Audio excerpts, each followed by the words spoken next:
గుజరాత్లో పెట్టినట్టుగా ఇక్కడ మనకి సముద్రం లేదనుకోండి. ఫర్ ఎగ్జాంపుల్ ఊరి బయట చాలా స్థలాలు ఉంటాయి, అక్కడ పెట్టచ్చు. అక్కడ పెట్టి దాన్ని ఒక టూరిస్ట్ స్పాట్గా కూడా చేయొచ్చు. ఎక్కడైతే జనావాసాలు లేని చోట పెడితే బాగుంటుందని నా అభిప్రాయం అండి. ఇప్పుడు జనాలు ఉన్న చోట ఇల్లు కూలదోసి వాళ్ళని నివాసాలు తీసుకెళ్ళి రోడ్డు మీద పడేసి ఇలా చేయడం అనేది ఎంతవరకు కరెక్ట్? వాళ్ళు ఈఎంఐలు కట్టుకొని ప్లాన్తో కట్టుకున్నారు, డిజైనర్ హౌసెస్ ఎట్లా ఉంటుంది, వాళ్ళు కష్టపడి కట్టుకున్నారు, వేరే దగ్గర ఇస్తామంటే వాళ్ళు ఎలా వెళ్తారు? అలా చేయడం వల్ల ఏమవుతుందంటే అండి, ఇప్పుడు ఒకటండి, ఇల్లు అనేది ఎవరికైనా కలే. నేను కూడా ఒక ఎంప్లాయ్గా నేను ఒక ఇల్లు కట్టుకున్నాను. దానికి ఈఎంఐలు కట్టడానికి రక్తం దారబోసి కడుతుంటాం. నెలకి 20,000, 30,000, కొంతమంది 50,000, లక్షలు కూడా కట్టేవాళ్ళు ఉంటారు. అలాంటి ఇల్లును కోల్దోసి వెళ్ళిపోండి అంటే అన్ని రోజులు కట్టిన ఈఎంఐ ఏమవుతుంది? వాడు మళ్ళీ బ్యాంక్ చుట్టూ తిరుగుతూ దాన్ని ఎంత టఫ్ ఉంటుంది సిచ్యువేషన్, చాలా చాలా కష్టతరం అండి. అది అలాంటి వాటి వల్ల ఏమవుతుందంటే నా అభిప్రాయం ఒకటండి, ఇలా కనుక ఇల్లు ఖాళీ చేస్తే ఖచ్చితంగా ప్రాణాలు ఎగురుతాయి. ఎవరన్నా కనుక ప్రాణాలు తీసుకుంటే దానికి గవర్నమెంట్ బాధ్యత వహిస్తుందా? ఖచ్చితంగా ఉంటారు. ఎందుకంటే ఇలా గాంధీ విగ్రహం పెట్టడం అనేది మంచి అభిప్రాయమే, కానీ ఎక్కడ పెట్టాలి, ఎందుకు పెట్టాలి, ఏ రకంగా దాన్ని పెట్టాలి అనేది ముఖ్యమైన విషయం. ఆ మహాత్మునికి మనం ఖచ్చితంగా గ్రాటిట్యూడ్ ఇవ్వాల్సిందే, ఆయనకి మనం గౌరవించుకోవాల్సిందే. కానీ ఏ రకంగా ఇవ్వాలనేది ఆలోచించి ఈ విధంగా కాకుండా ఇంకో రకంగా ఆలోచించదు కదా. విగ్రహమే పెడితే ఏదవుతుందని కాదు. విగ్రహం అనేది నా దృష్టిలో ఏంటంటే అదేదో పెట్టేసి మా ప్రెస్టీజ్ నిలబెట్టేసుకుంటాము అనేది కాదు. అది కాదండి.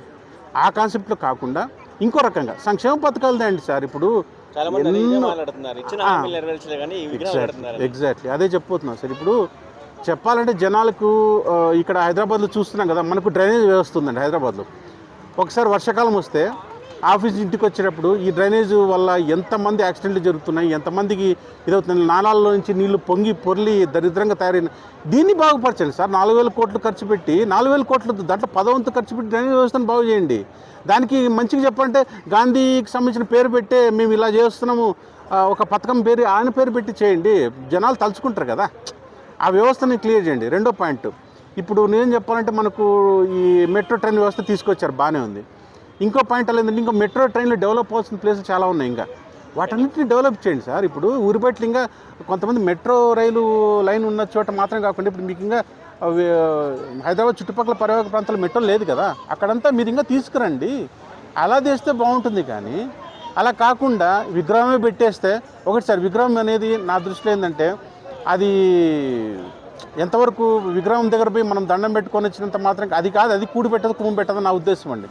విగ్రహాల వల్ల మనకి ఏదో కడుపు నిండుతుంది అనుకుంటే అది కాదు. మంచి చేయండి. నిజం చెప్పాలంటే పేదవాళ్ళకి ఎంతోమందికి పని కల్పించండి. అంటే ఒక ఆర్గనైజేషన్ పెట్టు, ఒక సంస్థ ఏర్పాటు చేసో, అది ఏదన్నా కావచ్చు. నిజం చెప్పండి మన దగ్గర లేవు కదా అన్ని పరిస్థితులు. గాంధీ విగ్రహాన్ని పెట్టే ప్లాన్ ఎంత నిర్వర్తించారు గౌరవంగానే. అక్కడ ఏమైందంటే అండి, అప్పుడు ఆయన ఒక మాట తప్పారనే ఉద్దేశం కొంతమందిలో ఉంది. అది నాది కాదు. పార్టీ విలీనం చేసేస్తాను, ఆ పార్టీని తీసుకెళ్ళిపోయి కలిపేస్తాను, అలా చేసేసి నేను టీఆర్ఎస్ పార్టీని తీసేసి ఇది చేసేస్తాను అని చెప్పి ఆయన చెప్పిన మాటలు ఆవిడ మనసులో ఆవిడ పై వాళ్ళు ఇప్పుడు ప్రతీకార చర్య చేస్తున్నారేమో నా అభిప్రాయం సార్. ఏంటి ఇప్పుడు మన హైడ్రా ఇవన్నీ కూడా వచ్చాయి కదా, ఇవన్నీ ఇల్లు కొలదేయడం అనేది కూడా నెక్స్ట్ ఏంటంటే ప్రజల మీద ఒక ప్రతీకార చర్య ఏమో రాకపోవచ్చు, కానీ ఒక సాటిస్ఫాక్షన్ ఉంటుంది కదా. మీరు మాకు ఇలా చేశారు కదా, మీకు ఇలా చేసాం, మీరు మాకు 10 ఏళ్ళు బాధ పెట్టారు కాబట్టి మిమ్మల్ని జీవితాంతం బాధ పెట్టాం. ఇల్లు గొలదోస్తే అయిపోయింది కదా, జీవితాంతం ఏడుస్తారు జనాలు, సరిపోదా ఏమండి?